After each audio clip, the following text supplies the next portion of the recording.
Você já viu ou brincou com o Forte Apache? Venha com a gente conhecer a história desse brinquedo dos anos 50, produzido até hoje, que acumula milhares de fãs. Eu sou Guilherme Matti, esse é o canal Mini-Aço e hoje a gente vai contar a história.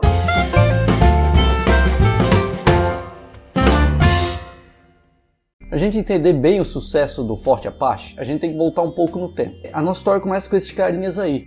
Esses são os índios Apaches. Eles são nativos dos Estados Unidos e nessa época eles viviam principalmente no norte do país e entraram em diversos conflitos com o exército dos Estados Unidos. Basicamente por disputa de território. Isso é só para encurtar a história. Esses índios eram muito guerreiros, então imagina como essa guerra foi sangrenta, né? Na época o exército foi destacado para o então deserto para combater o inimigo. E para que pudessem ter as mínimas condições de sobrevivência naquele ambiente, foram construídos alguns fortes, e entre eles estava o Forte Apache. Bom, dizem que ele não teve muita significância para a guerra em si. O Forte Apache fica então no deserto do Arizona, e hoje em dia você pode visitá-lo. Veja as fotos aí como ele está, né? Mas se o Forte Apache não teve tanta significância para o conflito, por que ele é tão famoso? Você pode até estar imaginando que seja por causa do brinquedo mesmo, mas na verdade o motivo é outro. Todo esse conflito é muito presente na cultura norte-americana e não demorou muito até que chegasse ao cinema. E é no cinema que o mito começou a ser criado. No filme de 1943, intitulado Forte Apache, esse filme foi um sucesso na época. Mas aí você me pergunta, tá, é só isso? Foi só por causa desse filme que o Forte Apache ficou tão conhecido?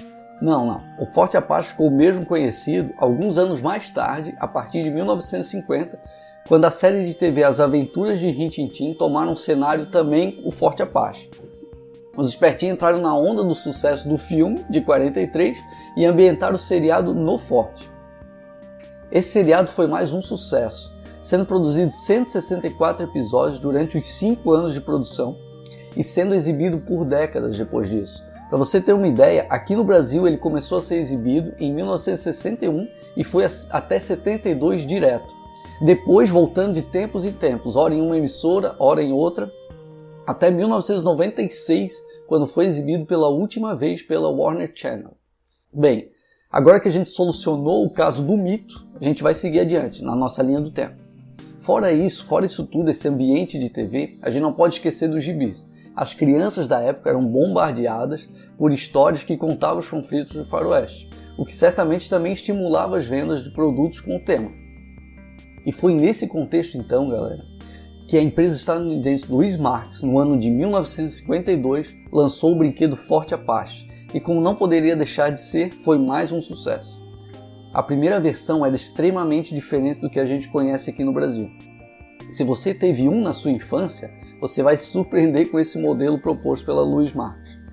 Aqui vale uma pausa e dá uma olhadinha nesse vídeo.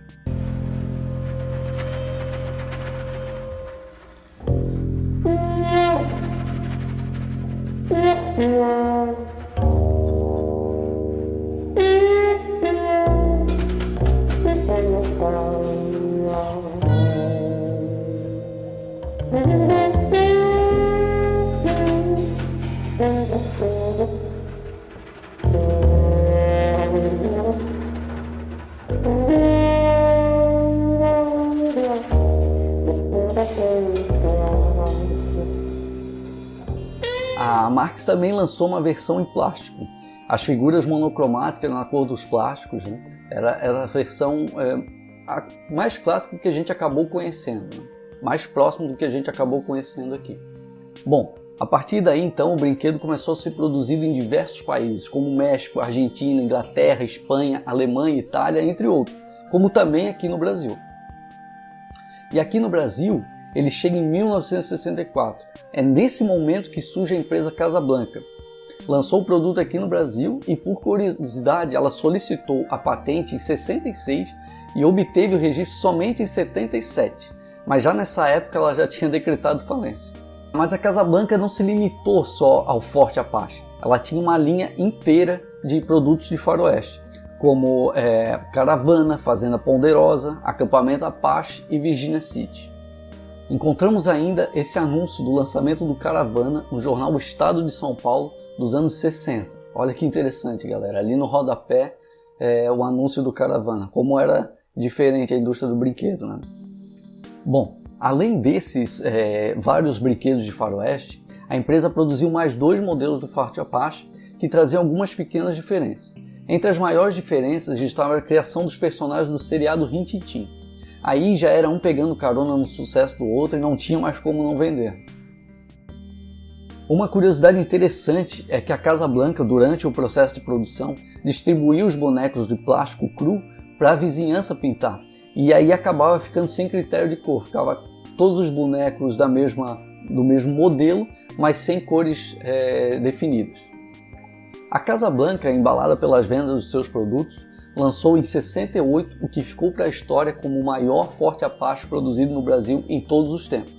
A empresa resolveu mudar o visual, que tinha adotado desde 64, e produziu o brinquedo tendo como base o Forte que aparecia no seriado Rin Tin Tin. Um adendo aqui, vale lembrar que a Casablanca, nos anos 60, lançou a versão do Forte Apache em plástico. Há relatos de que o preço deste era muito alto do que a versão em madeira, e por isso é muito raro de ser encontrado. Nas nossas pesquisas não localizamos nenhuma imagem sequer desse modelo. Em 1969, como já antecipado, a Casablanca entrou em falência, apesar de todo o sucesso de seus produtos. Mas, para a alegria da criançada, a produção não parou não. Pois no mesmo ano a empresa Gulliver é fundada, empresa esta que pertence à mesma família Casablanca, e no ano 71 a Gulliver registrou o nome Forte Apache, agora na grafia em português, e o mantém registrado até hoje. Os anos 70 foram povoados por diversas séries e filmes que tinham um tema faroeste. E aliado às propagandas promovidas pela Gulliver nos gibis, era a fórmula perfeita de sucesso para o Forte Apache ser o campeão de vendas naquela época. Os kits continuavam a ser comercializados em caixas com alguns itens e bonecos, mas esses também podiam ser comprados em saquinhos ou gôndolas avulsos, o que aumentava ainda mais a receita e permitia à empresa elaborar novos modelos. Esta fórmula de comercialização já tinha sido adotada pela Casablanca anteriormente. Esse encarte aí que você vê vinha junto com o produto e fomentava a compra de novas figuras ao preço de um sorvete ou uma revistinha. Bom, até o ano de 77, a Gulliver produziu 3 modelos de brinquedo: o Mini Forte Apache, o Forte Apache e o Grande Forte Apache, todos em madeira, com exceção dos bonecos e das guaritas de alguns modelos. Entre os anos 73 e 74, a Gulliver ainda tentou emplacar o Forte Apache Brincalhões, que era exatamente o Mini Forte Apache, mas tendo suas figuras substituídas por índios, cowboys e cavalos sorridentes. Este brinquedo não voltou a ser produzido. Ainda bem, né? Deram uma infantilizada legal no brinquedo, sentaram o pé na jaca mesmo. Nos anos de 78 e 79, a Gulliver resolveu dar uma repaginada no visual do produto, mudando desde a embalagem, cores de madeiras, até trazendo elementos novos, como foi o caso de uma base para o Forte Apache. Base essa que imitava o solo do deserto e continha presilhas, onde as figuras podiam ser colocadas para que assim não caíssem. Bem, a década de 80 havia chegado e a Gulliver mais uma vez adapta o Forte a fim de manter sempre o produto em alta. Os brinquedos passam a ser comercializados em 2 modelos apenas, o grande e o pequeno. As figuras também sofrem alteração, passam a não ter mais a tradicional pintura à mão, sendo monocromáticas na cor do plástico que era produzido, essas que vocês veem aí. Essas figuras monocromáticas foram logo abandonadas pela Gulliver, ainda durante a década de 80. As figuras pintadas à mão voltaram, porém agora em altíssima qualidade, tanto de material quanto na pintura. Além das mudanças promovidas no brinquedo, a década de 80 ficou marcada como os últimos anos no emprego da madeira como matéria-prima para a fabricação. Antes de passar para a fase final da nossa história, gostaria de lembrar você que curte o nosso trabalho que você também pode nos apoiar. Acessando minias.com.br/apoio, você vai poder escolher entre 13 minifigures que não tem custo fixo, não tem valor de frete e que vai chegar na sua casa para enfeitar a sua estante ou presentear quem você gosta. Dessa forma você vai estar nos ajudando. Apesar de fazer com muito carinho esse trabalho, dá muito trabalho, é muito tempo de dedicação para deixar tudo redondinho. Então acesse minias.com.br/apoio. Também curta esse vídeo, se inscreva nesse canal, isso também ajuda muito, galera. Beleza? Vamos continuar a nossa história? Então vem comigo. O ano de 1990 trouxe novidades. Além da volta dos 3 modelos Mini, médio e grande, já em plástico, ele agora continha uma cartela de adesivos para colar no quartel-general, bandeira dos Estados Unidos e no próprio porte, porque ele vinha totalmente desmontado na caixa, como você pode ver nesse manual.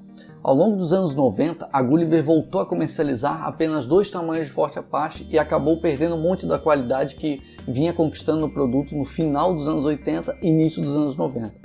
Os adesivos para o quartel-general deixaram de existir, a qualidade das pinturas das figuras piorou novamente e a inovação ficou por conta mesmo da embalagem, que deixou de ser uma caixa e passou a ser uma maleta plástica, as quais perduram até hoje, sendo as embalagens que acompanham os produtos vendidos atualmente. Uma mudança interessante que a Gulliver tentou alavancar no início dos anos 2000 foi a substituição, em um de seus modelos, das tradicionais figuras Atlantic, que as figuras Atlantic são aquelas de plástico sem articulações, por figuras articuladas, onde se poderia encaixar armas e objetos. Mas esse modelo não agradou e já não é mais produzido.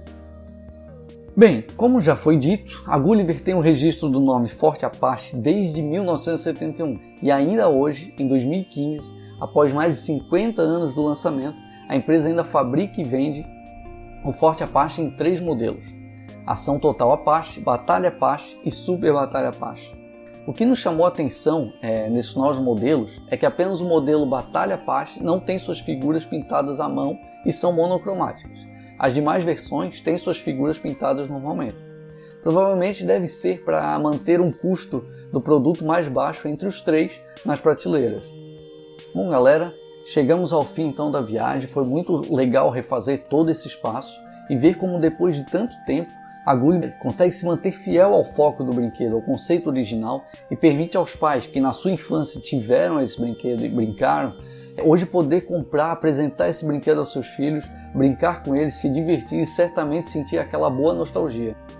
Esta foi então nossa viagem no tempo. Aos saudosistas, esperamos que tenham apreciado e viajado com a gente nessa viagem no tempo através do faroeste americano brasileiro.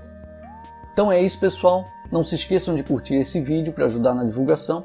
Se inscrevam no canal para receber novos vídeos. Claro. Acessem sempre o blog para mais conteúdos bacanas. minias.com.br. Grande abraço, falou, valeu!